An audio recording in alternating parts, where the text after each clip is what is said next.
मी रडत नाही, मी रडवते. तू प्लॅन सांगणार होतास, त्याचं काय? माया माया किती काळजी करतेस तू? डोंट वरी. चल, थोड्याच वेळात तो गावरान गोडवा स्वतःहून घराच्या बाहेर जाईल. Leisure is all mine. Plan ready आहे.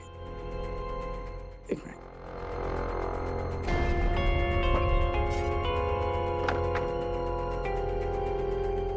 एकदा का ती मीरा घराच्या बाहेर पडली की माझी माणसं तिचा गेम ओव्हर करणार. बाय हुक और बाय क्रॉक. गुड. फक्त एक गोष्ट विसरू नकोस. मीराला मारताना तिचे हाल हाल झाले पाहिजे.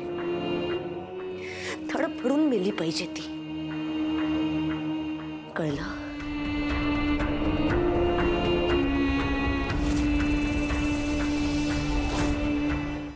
या घराची प्रथाच तशी आहे. नवरीच्या हातातून सासरचे बांगडे काढतात. मी फक्त बोलून दाखवली, त्यात माझी काय चूक? गप्प बसा. अरे माझी काय चूक म्हणे? माझ्या ताईंना किती वाईट वाटलं माहितीये? तुझ्या हातात बांगडी होती, त्यात माझी काय चूक? अरे शांत बसा. हे बघ, तुला माहित नाहीये, पण मी पाहिलंय. माया ताई ना फक्त वेदासाठी हे लग्न करताय. या लग्नामागे ना त्यांचा खूप मोठा त्याग आहे. आणि इतकं सगळं माहित असताना आपल्या बोलण्याने त्यांना त्रास होणं हे किती चुकीचं आहे. हे बघ, आणि माया ताईंना त्रास झालेला ना मी अजिबात खपवून घेणार नाही. त्यामुळे लग्न होईपर्यंत तू गप्प बसायचं, तोंड बंद ठेवायचं तुझं. कळलं? बरं बाबा, नाही बोलणार. लग्नापर्यंत मी इकडे येणारच नाही. जातो मी फिरायला.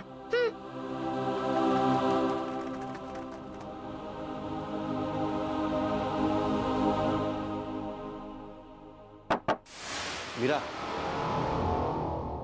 आत येऊ? हो या ना. मीरा, तुझ्या गावी एक प्रॉब्लेम झालाय. काय झालंय? कसं सांगू तुला? तुझ्या काकांचा ऍक्सिडेंट झालाय का? काय? हो. पण तुम्हाला कसं माहित? तुम्हाला कसं कळलं? त्याचं झालं असं की आपल्या घरी लग्न आहे. सो लग्नात तुझ्या काकांना भटजी म्हणून बोलवायचं असं प्लॅनिंग चाललं होतं. नाही म्हणजे पाहुणे म्हणून आम्ही त्यांना इन्व्हाइट करणारच होतो, खास तुला सरप्राईज देण्यासाठी. म्हणून मी त्यांना कॉल केला. काय ते नागनाथ काका, त्यांना कॉल केला तर रॅन्डम तिसऱ्याच कुठल्या तरी व्यक्तीने कॉल उचलला का. आणि त्याने मला सांगितलं की तुझे काका इथे यायला निघाले होते आणि रस्त्यात ऍक्सिडेंट झाला त्यांचा. काका इथे येत होते आणि फोन कसा नाही केला? आता ते मला कसं माहिती मीरा. आणि मला तुला खोटं बोलून टाइम मिळणार आहे ना. ती तुझी बहीण, त्यांची मुलगी, काय तिचं नाव? श्रद्धा. हा, ती पण होती त्यांच्यासोबत. त्या दोघांना गावातल्या कुठल्या तरी हॉस्पिटलमध्ये ऍडमिट केलंय का? मी फोन करून विचारते. मीरा हे बघ, अशा वेळेला कॉल करून काही फायदा होणार नाही. कोणी तुला खरं सांगणार नाही किती मोठा ऍक्सिडेंट झालाय ते. सगळेच सांगणार की नाही थोडीशी जखम आहे. लागतोय कॉल? नाही, स्विच ऑफ येतोय. मीरा, मला तर कळलं तुझी ती बहीण श्रद्धा, तिची कंडिशन क्रिटिकल आहे अगं.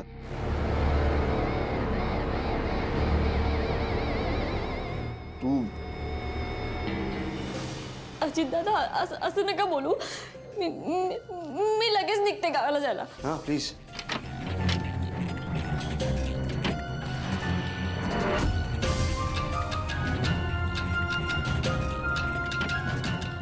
मीरा, तुला काहीही मदत लागली तर प्लीज कळव. आम्ही आहोत सगळे इथे.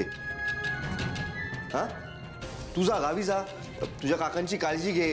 हा, नीट छान, काही प्रॉब्लेम नाहीये. माहित नाही काका कसे असतील. सावकाश सावकाश. श्रद्धाला जास्त लागलंय का?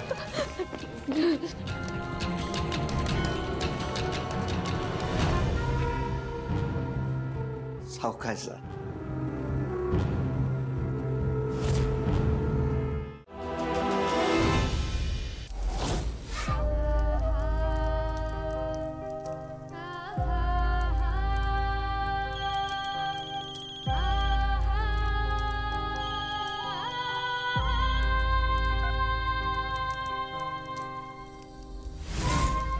बोला बाई साहेब.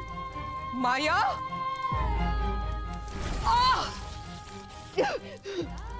माया तू आहेस ना तिकडे. मी सोडणार नाहीये तुला. तू काळजी करू नकोस बाळा, मी येतोय. तुझा बाप येतोय तुला वाचवायला. काळजी करू नकोस बाळा. काय म्हणते आमची लाडकी सून अंबिका? थै थयाट करते नुसता. सोडा जाऊ दे म्हणते. तिला अशा बंधनात टाकलाय त्यातून तिची मुक्तता होणं शक्य नाही. माया माझ्या वेदाच्या जवळही जायचं नाहीयेस तू. तू जर तिला काही केलं तर तुला सोडणार नाही. मी जिवंत नाही सोडणार तुला. मी वाच.